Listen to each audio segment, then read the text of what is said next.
안녕하세요. 제임스 컨설팅 박정근입니다. 이번 시간에는 국세나 지방세 관련해서 그 처분이 좀 위법하거나 부당하다고 판단되는 경우에 세법에서 규정하고 있는 조세 불복의 절차와 청구 방법 그리고 그 효력에 대해서 설명해 드리겠습니다. 내용을 잘 이해하시고 혹시 억울하다 싶으시면 잘 활용하시기 바랍니다. 국세와 지방세의 절차에 조금 차이가 있어서 그걸 구분해서 설명을 좀 드리겠습니다. 먼저 국세의 절차를 보면 1, 2심은 여기 제가 뭐 형식상 이제 구분해서 표기를 한 거고요. 첫 번째가 이의신청입니다.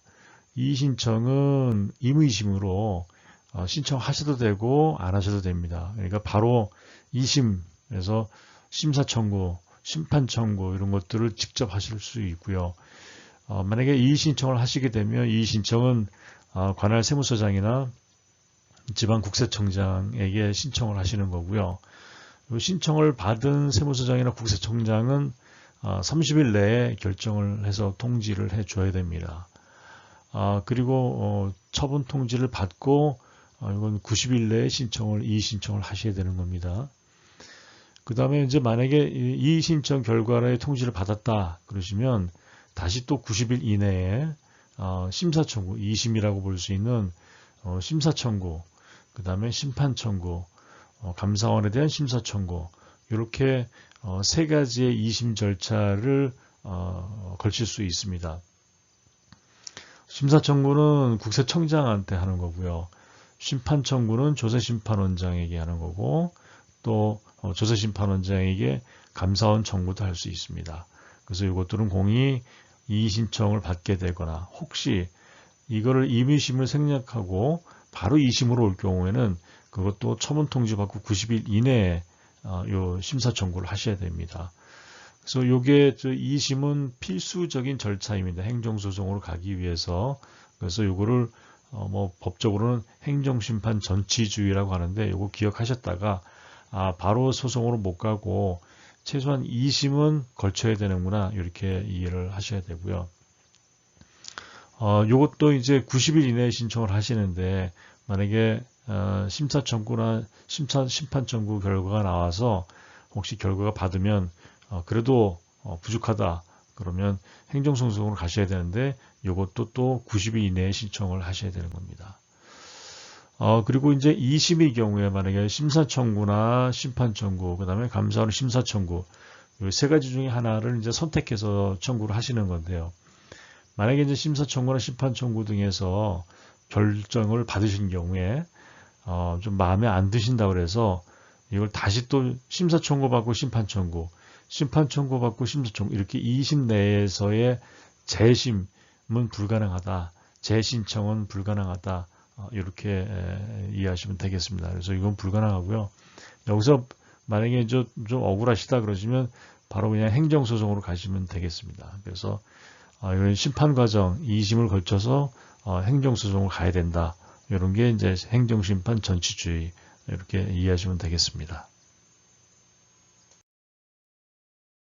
지방세입니다. 지방세는 1심이나 2심이 다 임의심입니다. 이 얘기는 결국은 바로 그 지방세는 행정소송으로 갈 수도 있습니다. 바로 소송을 제기할 수도 있고요. 만약에 1심을 제기한다 그러면 1심은 앞에는 이제 관할 세무서장이었지만 어차피 이제 지방세는 그 지방자치단체장이 하기 때문에 시장이나 군수 혹은 도세인 경우에는 도지사한테 이의 신청을 할 수 있고요. 요거는 앞선 1심은 이의 신청은 그 청장들이 30일 내에 결정을 해줘야 됐지만 이렇게 지방세의 경우에는 90일 내에 결정을 해주면 되는 겁니다. 그래서 시장군수도지사가 90일 내에 결정을 해줘야 된다. 그리고요. 이것도 이제 처분 통지 처음에 그 불복을 신청하실 경우에는 처분 통지를 받고 90일 내에 신청하시는 겁니다. 이런 절차를 거쳐서 2심으로 갈 수도 있고요. 2심으로 가셔서 심사 청구는 아까는 국세청장이었지만 이제 도지사한테 2심 심사 청구를 할 수 있습니다. 또 조사심판원장한테 심판 청구도 할 수 있고요. 이것도 1심을 거친 경우에는 90일 내에 신청하셔야 되고, 이것도 재심은 불가능하고요. 앞서 말씀드린 대로 1, 2심 없이 바로 행정소송을 제기할 수 있다 그랬는데, 그러면 행정소송 제기는 언제까지 해야 되냐? 이것도 처음에 통지서를 받고 무조건 90일 내에 해야 되는 겁니다. 1심을 거치든 2심을 거치든 3심을 거치든 항상 처분 통지 받고 90일 내에 그 다음 단계의 절차를 신청하셔야 됩니다.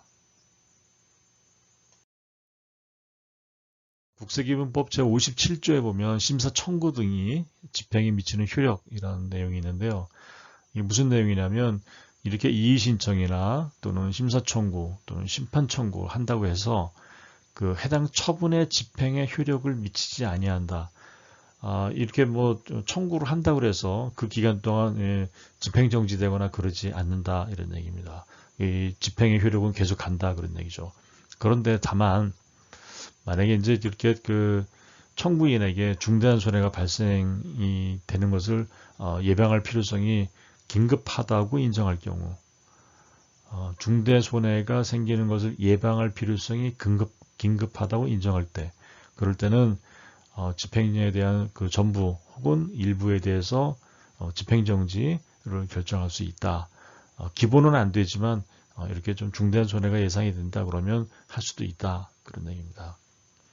뭐 이렇게 재결정, 예를 들어서 그 청은 집행정지나 집행정지 취소에 관해서 심리 결정되면 지체 없이 당사자에게 통지해야 된다 그런 얘기입니다. 이제 지방세 기본법 제99조에 보면 청구의 효력 등 그래서 1항에 이의 신청 또는 심판 청구는 그 처분의 집행에 효력이 미치지 아니한다. 이거 같죠.